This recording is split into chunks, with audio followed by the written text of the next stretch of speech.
Hello, welcome to Legal Action. My name is David Siegel. Thanks for joining us. Today we're going to be talking about debt relief, in particular, taking questions from our viewers over the recent months. I want to welcome in Jesse Barrientes, my co-host. Jesse, how are you doing today? Very good, Dave. How about yourself? I'm doing well, sir. Well, we've had a lot of people reach out in the last few months with all kinds of debt relief questions because they know that's a topic that we cover. So let's jump in and try and answer some of these questions for our viewers in a rapid form fashion, okay? Sure. It's a trying time. It's difficult all over. Everybody's feeling the crunch, and they just want help. Yeah, I don't think things are getting any better, Jesse. We've got unemployment still hovering. Housing is maybe hitting the bottom, maybe starting to recover, but that doesn't do a lot for people who've lost their job and have already fallen behind on their mortgage. It's going to take a while. Yeah, everybody has taken a 2% payroll hit thanks to the Congress not renewing or allowing the payroll holiday to expire. So everyone across the board who's getting paid on a payroll check got a 2% decrease as of late. So everyone has less money, and the money they had before wasn't even enough to cover the spread. Yeah, less money in their pocket, more money going out. As you know, the postage rates just went up. That's true. I remember just updating my Pitney Bowes machine. Yeah, gas at the time of this airing is about $3.60 a gallon. Yeah, 65, yep, 365, about there. Food costs are exploding. And intended to go higher.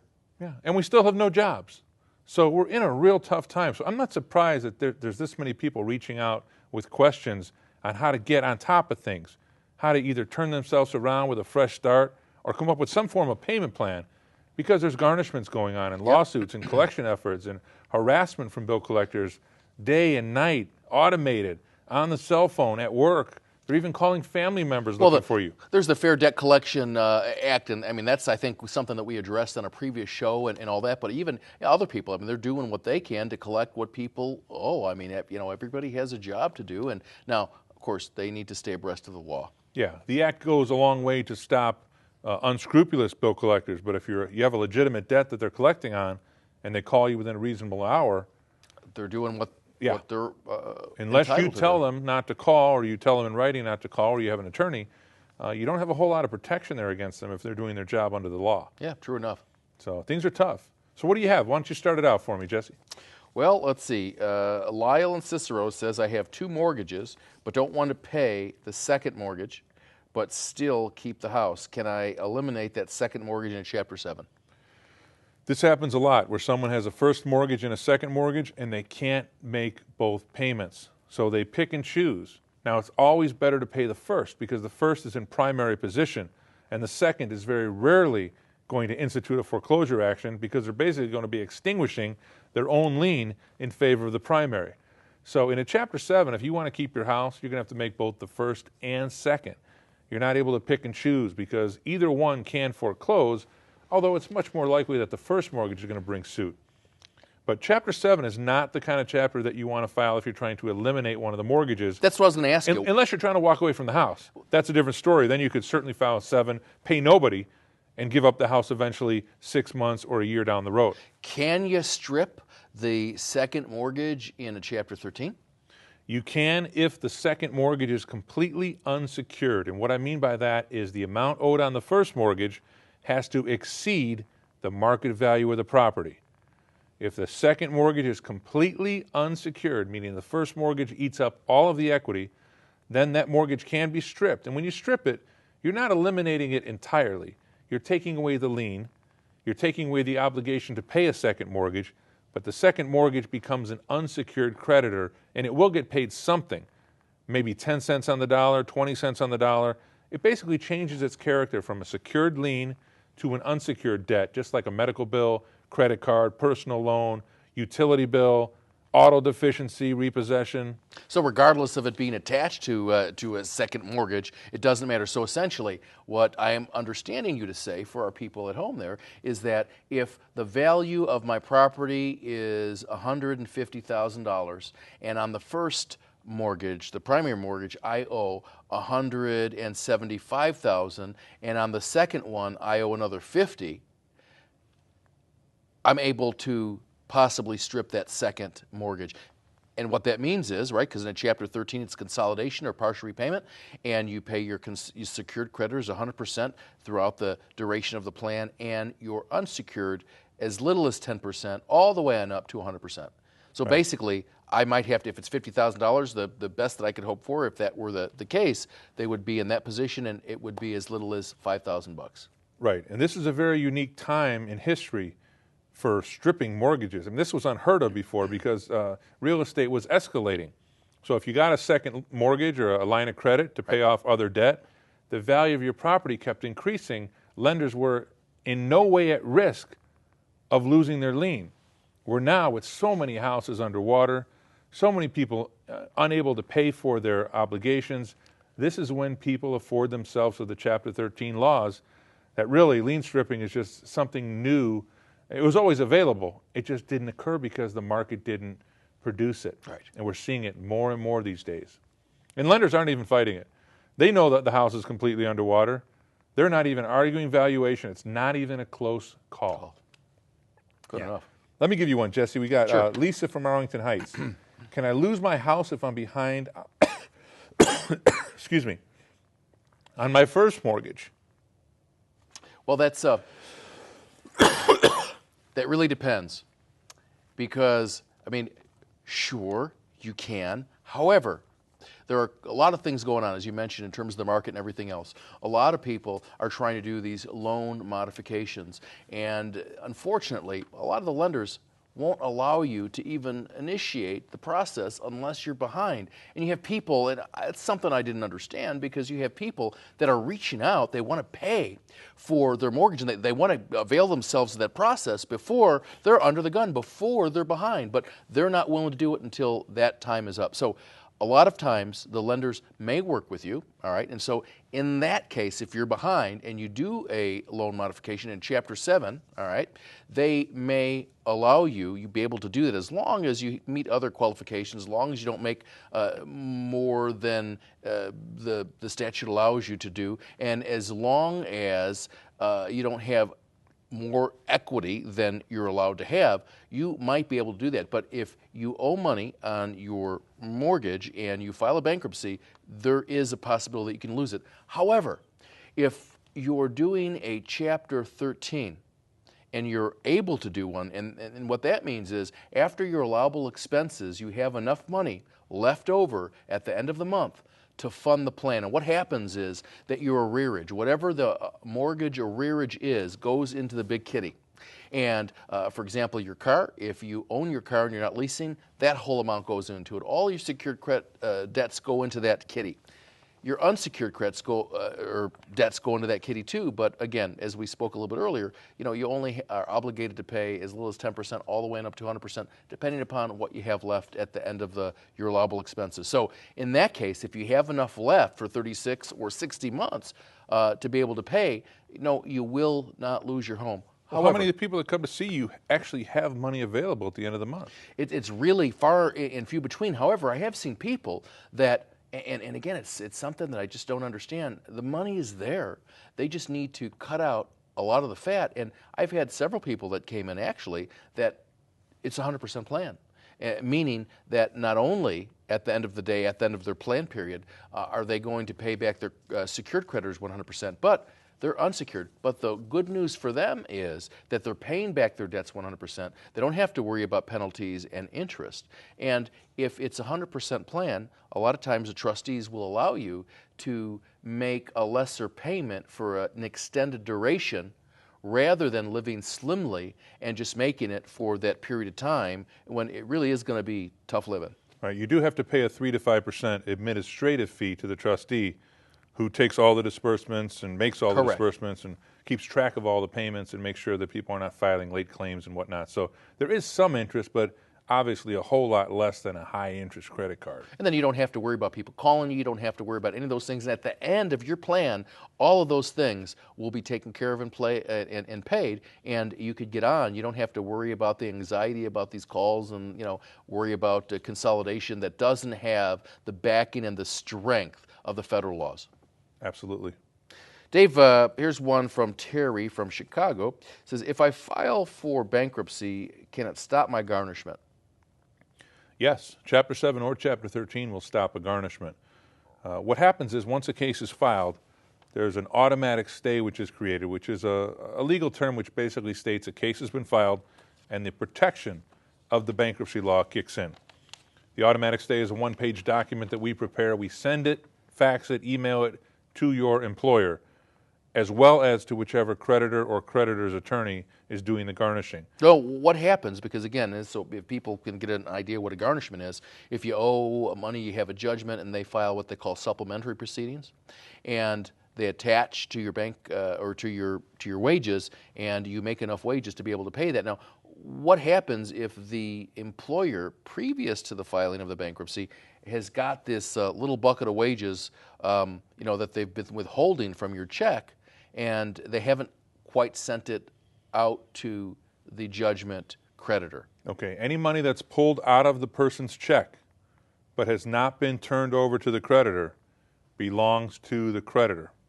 The filing of the bankruptcy will stop the withholdings. Any further withholdings? Any further withholdings. But whatever's been pulled out prior to the filing, even though it hasn't been turned over to the creditor, needs to be turned over to the creditor. It used to be back in the day there was a return date, and if you filed before the return date, that whole nest egg that was pulled out would come back to the debtor. They changed the law on that.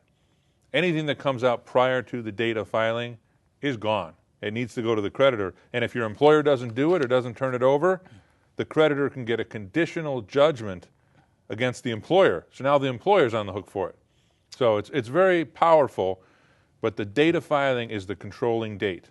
And that's why it's really important for people to understand that, hey, they need to have whatever attorney they talk to, they need to be able to file it. So they need pretty much whatever that fee is to be able to get it started, because if it hasn't been filed, you have no protection. Right. And keep in mind, 15% is the guideline that they're going to deduct, depending on what your income is. If it's much lower, then it won't be as high. But 15% is a lot of money to be taken out of your check, and it's usually a make or break situation for people. In fact, nothing will make the phones ring quicker to a lawyer for debt relief than a garnishment. Okay, it's devastating. We talked about a 2% decrease and how that's hurting people. Sure. Imagine 15% coming out of your pay for something that you really may not even owe that much anymore. It could be interest, fees, penalties. You might not have incurred that much debt, but you're going to be paying back quite a bit. Well, it's now. all that. Exactly. When they go ahead and file, it includes all that stuff. And a lot of times, people are just simply defaulted, which means they never show up. Yeah. Why don't you tell the viewers what happens if you don't show up? Well, Because there are some drastic consequences if you don't show up to a court proceeding. People should know. Listen, do not stick your head in the sand. If you get a summons, you have to address it. You might not like it, but you have to address it. Everything will turn out the way that it's going to turn out. But if you don't address it and you don't go and you don't get counsel, bad things are going to happen. If you don't show up, then the plaintiff, the judgment creditor, is going to get the relief that person is seeking, even though you might have a defense, or even though the amount that they're seeking is not consistent with your records in terms of things that you've made. And so it's important that you go. A lot of times, Dave, what will happen is when you go, it depends on which county. A lot of judges are different, but the judge will ask you, do you owe the money? And if you say yes, and you agree that you owe the money, you could talk to the plaintiff's attorney, and they could work out an installment agreement. And notice they're not even under oath at the time that the judge will typically ask that question. Exactly. And so you can make that installment agreement, and if you agree to pay whatever it is for a period of time, then you're good. If you fail to do that, then they can go back in, and then they can get a judgment for the full amount and then continue to proceed. So it's imperative, unless, of course, you're going to file a bankruptcy. If your court date is next Friday and you come in and everything is done and we're ready to file this on a Wednesday, it would really doesn't matter. Right, Dave? Okay, what about after they have the judgment and they bring a citation to discover assets? What if you don't go to those court appearances? Then what's the consequences? If you don't go to those court appearances, the consequences is a body attachment. In other words, you're going to be arrested, and the amount of your bond is going to be set at the amount that you owe, and not 10% of it. It's going to be exactly what that is. However, What do you mean they attach your body? well, they're Explain that in non-legal terms for the viewers. The body attachment is a warrant. It's an arrest warrant, essentially. A civil For failure arrest to warrant. show up in court. For failure to show up. It's not for the money that you owe. Right. Debtor's prison is long gone, but it's because you didn't show up. But there are conditions. You have to have been served personally with the citation to discover assets. However, if you have already filed a bankruptcy and they serve you with that, now they're in violation of the bankruptcy stay, and now they need to call you, and you can avail the bankruptcy or avail the debtor of the bankruptcy court protection, and the creditors can get in severe trouble. Yeah, just as a side note, Jesse, you're involved in the technology of law practices, correct? Yes, that's Okay. correct. Well, just recently in Cook County, and other counties already have this, they've prohibited cell phones to enter into the building, period. Now, what's your view on this? Because some people need that cell phone for transportation, for work, and to leave it at home and not have the ability to even get into court. For example, someone on a citation or a rule to show cause.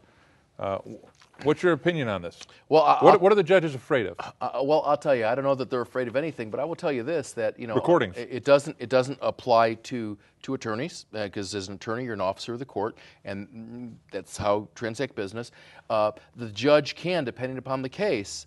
If it's, for example, an order of protection, the judge can sign an order allowing you to retrieve your cell phone. But the problem that they had in Cook County, anyway, according to what has been reported, was that during a lot of cases, particularly criminal cases, that jurors were being recorded, and there's the fear of retribution or retaliation, that people were inside testifying, and that people in the courtroom were texting to people who were getting ready to testify as to what that testimony is. A lot of times when we go in, we do what we call a motion to exclude witnesses, because I don't want someone who's going to testify, unless it's the party, to hear what this person is going to say, because their testimony is probably going to be different.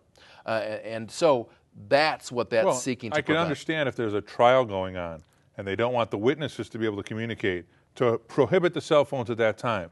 But somebody appearing on a traffic matter, a small claims case, a divorce case, a probate case, there's no reason in the world why they can't have their cell phone with them. Well, they can leave it in their car. I've seen people. No, they took the bus, Jesse. Well, then. Or they took the train. I'll There's tell nowhere you. to leave it. Well, you know what? Let me tell you. I've seen people put them in, hide them, which obviously it might be there when you get back, might not be there when you get back. I've seen people hide them. You're not hiding your new iPhone. No. That's not happening. I've seen people hide them in planters and actually come and retrieve them. I've actually seen people do that. Perhaps the answer is to maybe have a row of lockers like they have at some health clubs, where you put 25 cents or 50 cents. Again, another money-generating idea, to be able to lock your cell phone away and come and retrieve it, because the sheriff's office will not be responsible for that. I don't want to get off the topic of the show, but it's just troubling that you have a public building paid for by the taxpayers, and the judges are protecting themselves that there could be no video and no sound recording. Whereby, a recent case just passed where a police officer came to the car and he or she was videotaped, and it was held constitutional. So if it's good enough to record a police officer who's approaching your car, it should be good enough for a high-paid judge who sits in an honorary position in the county. Oh, no, wait a minute. I believe they have pilot programs with respect to cameras in the courtroom, so we'll just have to see how all that pans out. Yeah, very good. Okay, Jamie from Barrington, Jesse, wants to know if he can get his car back. It was recently repossessed for failure to pay. Jamie's gonna be taking the bus. It is unlikely that he's going to be able to get his, after it's been repossessed. Repossessed, not sold. Well, if it hasn't been sold, there's a possibility. However, once it's been repossessed, you're going to be pretty much out of luck. They may want, especially if you're going to reaffirm on that obligation, which means that despite the bankruptcy, you're going to continue to pay. It is a possibility, but there are some lenders out there that are not going to take that chance, and they don't care. They have the car, you haven't paid what you were supposed to pay, and that's the end of that. Certainly after it's sold, you're out of luck. Yeah, well, let's say it's not sold yet and you want to do a 13, you want to reorganize it. Remember, it's not sold. Can you get it back under the Thompson case? If you do a 13, you may be able to get it back. I think that that is a possibility. However, you also want to think about whether or not it is realistic for you to do that. Most people are upside down. Most everyone I've seen that come in has a balance owed of maybe $15,000 or $20,000 or $25,000, and the car is worth $8,000. I know you need transportation, but common sense has got to kind of win out someplace. Well, the cars are getting more and more reliable these days, so if people would just buy a lesser vehicle, I think they would be in good shape. Yeah. It's the people that turn in old cars that have a balance and the financing and they charges. continue, again, it's the same, it gets perpetuated. They continue to build up that debt by doing those type of things. Yeah, that's where you need a fresh start. Yeah. All right, we have Suzanne from Crystal Lake. Can a creditor be able to take money out of my 401k? Well, Suzanne, you're in a good situation because you have money in your 401k, which is great. The truth is, creditors cannot touch that. That is protected. It's exempt under the state of Illinois laws, and you could eliminate plenty of debt. It could even be hundreds of thousands of dollars worth of debt, and the money in your 401k is protected. So you can rest assured if you're putting money into your retirement or a pension or some other form of profit sharing, you're going to be protected. And that's basically what happened to O.J. Simpson. When there was a civil judgment against him, they really had no way of collecting it because a lot of his income was from his pension and his retirement. So if I had $800,000 in my pension, creditors can't touch it. That is correct. As long as you leave it in that account, and as long as that's not commingled with a non-pension account. So even the draws that I get? So if I'm getting money, if I'm retired, I'm getting money from my retirement? Yeah, it's protected. It is. Stanley in Des Plaines, Jesse, wants to know, what does a trustee do in a Chapter 13 case? What's their role? Anything he wants to do. No, that's not true. He's got a code and that's true. law he has to follow. Just a little humor, yes. The trustee is responsible for the administration of the estate. It's an estate. And so what happens is, again, just think of it as just one big, it's about division of property and managing it and taking care of it. So what happens is the trustee is responsible, one, for investigating the voluntary or involuntary petition, whether or not it's Chapter 7 or Chapter 13, to make sure that they feel comfortable that the debtor is telling the truth. And not only that, but in different cases, like in a Chapter 7 where someone wants to dump the property and it needs to be sold and liquidated, or in a Chapter 13, it just depends, or if you have a lawsuit against somebody that's viable and they could retrieve enough money to be able to take care of it, then they're responsible for liquidating that property to get it into a realtor's hands to be able to pay the creditors depending upon their priority and depending upon whether or not they're secured or unsecured, or if it's that lawsuit, they're responsible to either to prosecute it, or if there's already an attorney prosecuting it, they probably will allow that person to continue to do that, but to maintain control over it so that the creditors get paid back what they're entitled to under the code, but also so that the debtor will get what he or she or they are entitled to under the code too. So there's an exemption. So if a property is sold and they have equity in the property, they're entitled to their exemption, which would be, $15,000 a piece. And as long as they sold it for above that amount, they would most likely be able to get that money. Is the trustee someone the debtor should fear? No, the trustee, and a lot of people do fear the debtor or the trustee because he's or she is in a position of authority. They shouldn't fear that person. That person is there to do his or her job, really. Now, just like anybody else, there are good people and there are bad people, and we all have good and bad days. But that person is really there to administer that estate, and nothing more and nothing less. Should the debtor feel that the trustee is going to come through their home and investigate their household goods and things of that nature? The trustee most likely is not going to do that. I mean, I can envision where there might be a question of fraud or something of that nature where they may employ an investigator. That is certainly possible, but generally there are too many people filing for bankruptcy, and generally that's not going to happen. Even in DuPage County? Even in DuPage County, absent extremely exigent circumstances. Okay. Yeah. Dave, we actually, this is a good one. We've already answered that, but it says from Darius from Lockport, my car was repoed a month ago. Can I still be able to get it back? We talked about that, so that seems to be also a very hot topic. People's cars. Do you know they even have a game show on television now in terms of being repoed? And if you ask so many questions, they pay it off and you get your car. If you don't, they tow it. Is that right? Yeah, I couldn't believe it. Anyway, James from Blue Island says, can I put my student loans in the bankruptcy? Student loans are a non-dischargeable debt, so they would not be eliminated in a Chapter 7, although it's sometimes a good idea to do a Chapter 7 anyway and eliminate what you can and then be able to repay the ones that are not eliminated. In a 13, however, you can put a student loan in there. It's just not going to pay off 100% necessarily. It's possible, though. It's possible if you can pay it off in the next 60 months, because that's as far as we can stretch it. But I don't have to pay it off in the 60 months. No, you don't have to. You can restrict it, let's say down to 10 cents on the dollar for the 3 to 5 year payment plan. However, at the end of your payment plan, you're going to owe the other 90% plus interest. So student loans do not go away. So if you can pay them back in the 13 over 60 months, I recommend you do that. Along with everything else, and then if you owe more after that, you just continue to pay them. Yeah, what's interesting is you can't differentiate between a student loan and a credit card and a medical bill. So you can't say to the trustee, I'm going to pay back the student loan 100% through my 13 and pay the other creditors 10. They all have to be part of the same class. They're all unsecured creditors. So if you're going to pay one 10%, they're all going to get 10%, but you're still going to owe the other 90 to on the student IRS. Loans. Or the IRS. Or depending on either one, exactly. Depending on what taxes. Sure. Oh, you got IRS on your mind? We're coming up on that day, aren't we? We are indeed. Okay, I see where you're going here.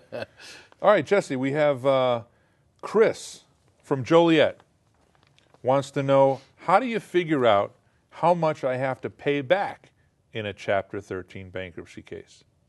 Well, I will tell you, again, we've talked about it, and it is essentially 100% of your secured creditors and as little as 10% up to 100% of your unsecured creditors between 36 to 60 months. It all depends on the available amount that you have after your allowable expenses. Now, when I say allowable expenses, the federal government has certain expenses that are allowable. Just take, for example, food. For one person, it's $3.50 a month. Now, it seems kind of slim to me. We're both bigger guys. I don't know that $3.50 a month would do it. However, and it's $50 for each additional. Anybody who has kids know that they eat more than that.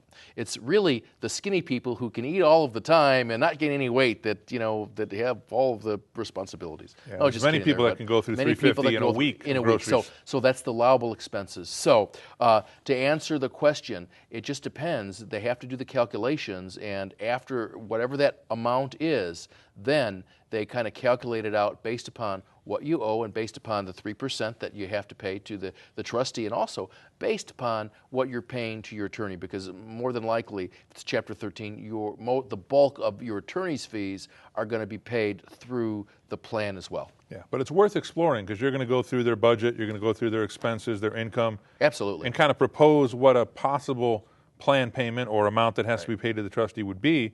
And then they can make an intelligent decision on whether or not they can afford it and whether it's a good idea to restrict their creditors and reorganize. Right. So it's something you'll help with. It is. And then also, you have, when you go in for the approval of that plan, the trustee is going to look at different things. One thing they really hit sometimes is if you're taking out money for your pension and it is a voluntary pension, they're probably going to require you to stop that during that period of time so that it provides more, unless it's a 100% plan. If it's a 100% plan, then I don't see them really doing that. But again, they just want to make sure that, hey, everything's according to Hoyle. Yeah, interestingly, you can give a lot to charity, you can give a lot to your church or other religious organization. And we recommend that you do. On several levels. Yes. Okay. All right, Jesse, thanks for being with me today as a co-host. Dave. You've been watching Legal Action. We've been talking about debt relief. We'll see you next time. Take care. Yeah.